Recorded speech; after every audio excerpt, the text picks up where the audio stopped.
მოგესალმებით ყველას და როგორც ყოველთვის გთავაზობ დღის განმავლობაში მოხვდა მსოფლიო შოუ-ბიზნესურ ამბებს. მოდით ჯერ ქართულ სიახლეებს გავაცნოთ, შემდეგ კი უცხოური ამბებიც გავიგოთ. ასე რომ ეს 20 წუთი ზუსტად მათთვის არის განკუთვნილი, ვისაც აინტერესებს მუსიკალური და კინოსიახლეები.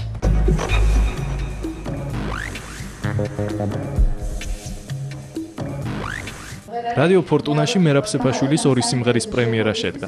ეს გახლავთ გია მაჭარაშვილის უცნაური ღამე და ლილიკო ნემსაძის მე მოვალ.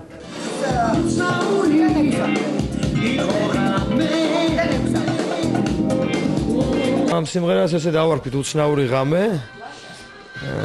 ანუ, როდესაც ქალაქს ჩუმად ძინავს. ეს სიმღერა არის გია მაჭარაშვილის, ტექსტის ავტორი არის ირინა სანიკიძე. ჩემი აზრით ძალიან საინტერესო სიმღერაა. ეს ჩემი და გიას კიდევ ერთი ერთობლივი ნამუშევარია. მე ვფიქრობ, ცოტა განსხვავებულია სტილისტურად, ჟანრობრივათაც სხვა სიმღერებისგან, საერთოდ მიმდინარეობისგან, რომელიც დღეს უფრო მოდურია, მაგრამ მე ვფიქრობ, ამით უფრო ალბათ მეტ სიმართლეს ვიტყოდი მე პირადად, ვიდრე თქვათ რაღაც მოდურ სიმღერა ჩამეწერე.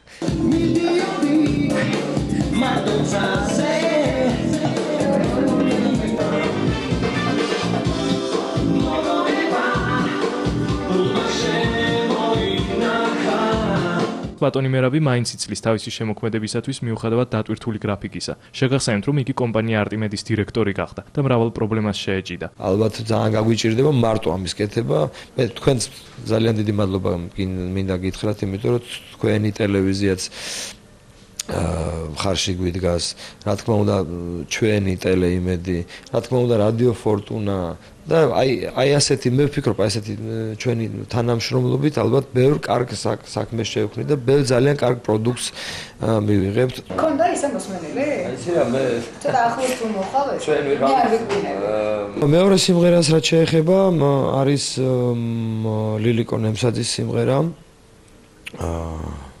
ასევე ლექსის ავტორი არის ირინა და გიასთან გაკეთებული ესეც არანჟირება ამისი. თემურ ნიკოლაიშვილის სტუდიაში არის ჩაწერილი ორივე და მეორე სიმღერაც, ნუ ესეთია უფრო ბლუზის სტილშია. როცა გავიგო ნაცნობის სიმღერის ხვატრის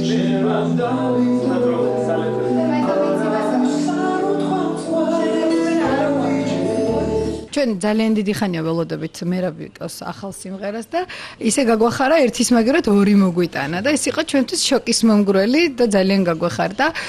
მოვისმინეთ ორივე სიმღერა, თქვენ თვითონ უყურებდით, სატელეფონო ზარები არ გაჩერებულა, მსმენელები აღფრთოვანებულები არიან. ძალიან კარგი იყო გია მაჭარაშვილის სიმღერაც, ძალიან კარგი იყო ლილიკო ნემსაძის სიმღერაც. რამდენადაც ვიცი კლიპის გადაღებასაც აპირებს ერთ-ერთ სიმღერაზე და აი მე თქვენთან SMS შოუში ნახავთ როგორი პერიანშლაგი გექნებათ. ვულოცავ მერაბს კიდევ ორ ახალ სიმღერას და ესეთი წარმატებული სიმღერებია, რომ მე დარწმუნებული ვარ, ეხვალ დილიდან უკვე დაიწყება მოთხოვნა და კიდევ ერთხელ მოთხოვნა.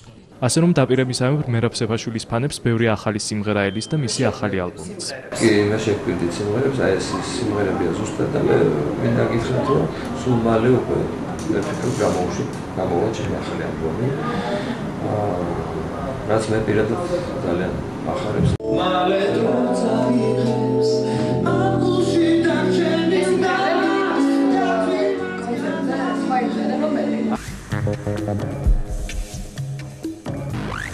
ელენე ახვლედიანის სახელობის ბავშვთა სურათების გალერეაში სტუდია კომპლექს საგუნთან არსებულ მოსწავლეთა შემოქმედებითი სახელოსნოს მოსწავლეებმა საქველმოქმედო გამოფენა გაყიდვა მოაწყვეს, რომლის შემოსავალიც დედმის ბავშვთა სახლის აღსაზრდელებს გადაერიცხა. ასე რომ სტუდიის მოსწავლეები ბავშვებიდანვე ეჩვევიან ქველმოქმედებას.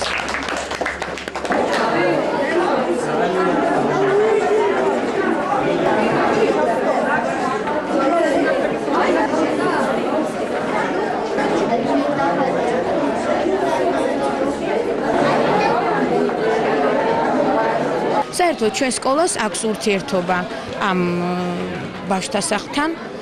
ჩვენ მთელი წლის მანძილზე გვქონდა მათთან შეხება, ურთიერთობა. მათთან ჩვენ მივდივართ ჩვენ სკოლაში, გვაქვს ასევე თეატრალური დასია ბავშვების, მათი სპექტაკლებით ვიყავით მათთან. სააღდგომოთ დიდი აქცია ჩავატარეთ და გრძელდება ეს მეგობრობა ამ ბავშვებთან და ჩვენ გადაწყვეტილი გვაქვს, რომ აი ამ საქველმოქმედო აქციით ერთხელ კიდევ შევეწიოთ, დავეხმაროთ ამ ბავშვებს და რაღაცა პატარა სიამოვნება მივანიჭოთ, როგორც ეს შეგვიძლია.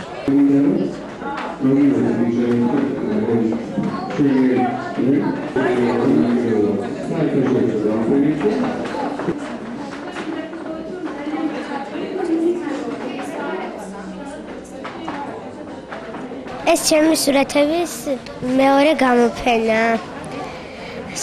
მე ვხატავ პატარაობიდან ამ სურათებს. ძალიან მიყვარს ხატვა. ძალიან მინდა რომ ხატვარი გავხდე. ძალიან ბევრი ოცნება მაქვს მასე.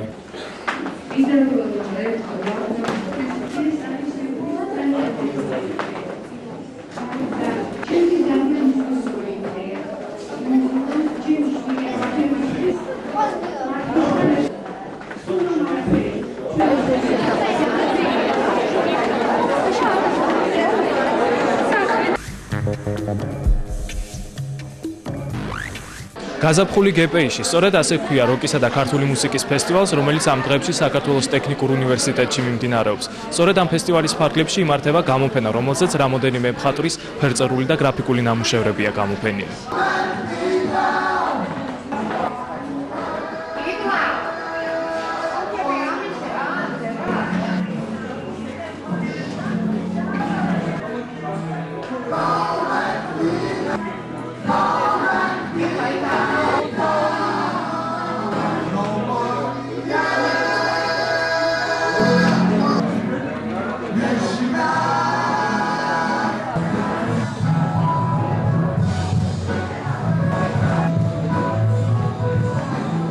ის 7 მხატვარი, რომელიც დღეს არის აქ წარმოდგენილი, ყოველთვის თანამშრომლობდით ფირმა დობერასთან და აი ამ დროის განმავლობაში შევიყარეთ ერთად და გამოვეფინეთ და მე მგონი რომ ყველა მხატვარი საინტერესოა.